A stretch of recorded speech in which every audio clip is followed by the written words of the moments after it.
We have a specific set of parametric equations here, and we're going to work through this example to try to get a better feel for what's happening here for the work that we're going to need to be able to do this semester.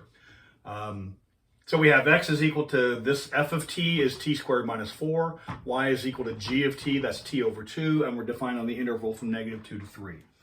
So to get a feel for what's happening here, let's do the specifics here.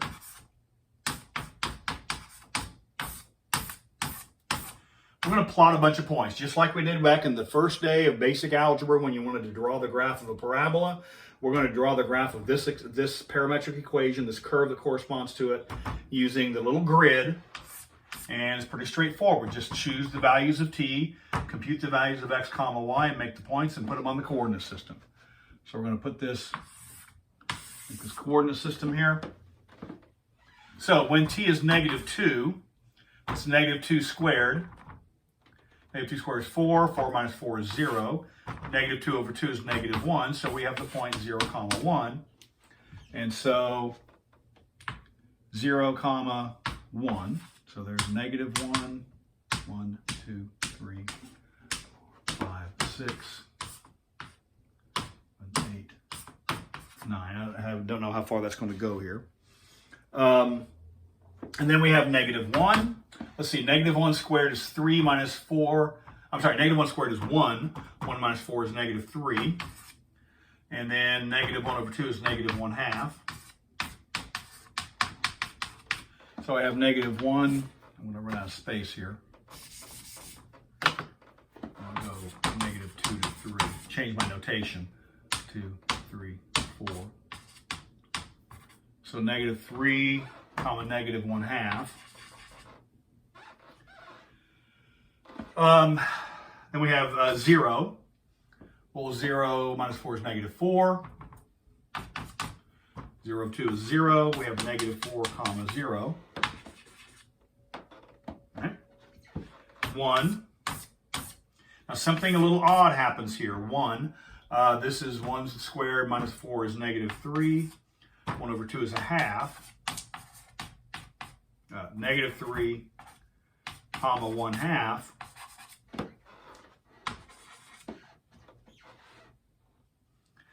2 squared is 4 minus 4 is 0. 2 over 2 is 1, 0, comma 1. And then at 3, let's see, 3 squared is 9, minus 4 is 5. 3 over 2 is 3/2, which is 1/2. So we have 5, comma 3/2, which is 5, comma 1/2 is right about there.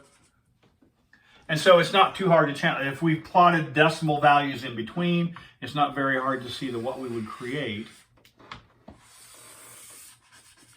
is that very badly drawn one piece of a parabola. Now, one thing that this curve has that the ordinary XY coordinate system doesn't have is what's called an orientation.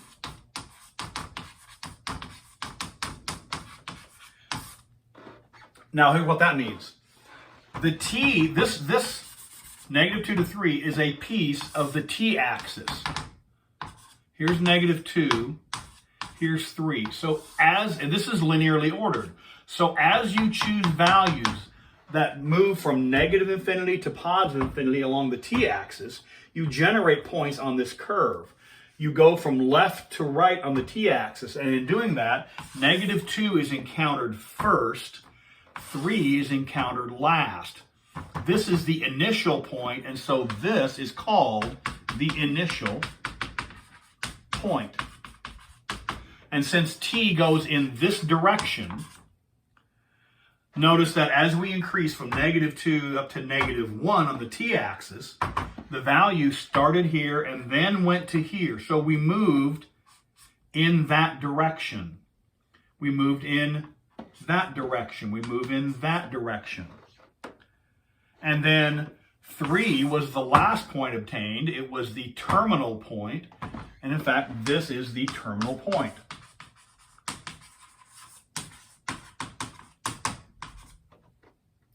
And the arrows indicate the direction that those points are scored out as the t values move along the t-axis. That is the orientation of this curve. Start and then continuing and then terminates at, in this case, was at 5, 1.5. All right. Now, that's wonderful, that's spectacular, that's glorious. Yeah.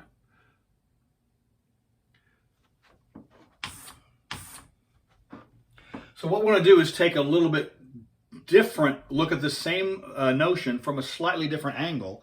And I think we should get some other results that are going to be helpful and useful as we talk about these graphs. All right, first off, a piece of terminology, and we'll go to a specific case, the curve. The plane curve. The phrase, plane curve. The plane curve consists of two pieces. It is the graph and the set of equations that created. This, in the official terminology, this is not the curve. The curve, this piece, is the graph of the curve. The curve is the set of equations that generate it and the graph. So the equations generate the graph are generated by the equations. Together they comprise the plane curve. In Calculus 3, you'll do this in 3 dimensions. It won't be a plane curve necessarily. It could be a space curve. And so, given a set of equations and the graph to which it corresponds, the graph has an initial point, a terminal point, and an orientation giving the direction that those points are scored out. That's called a plane curve.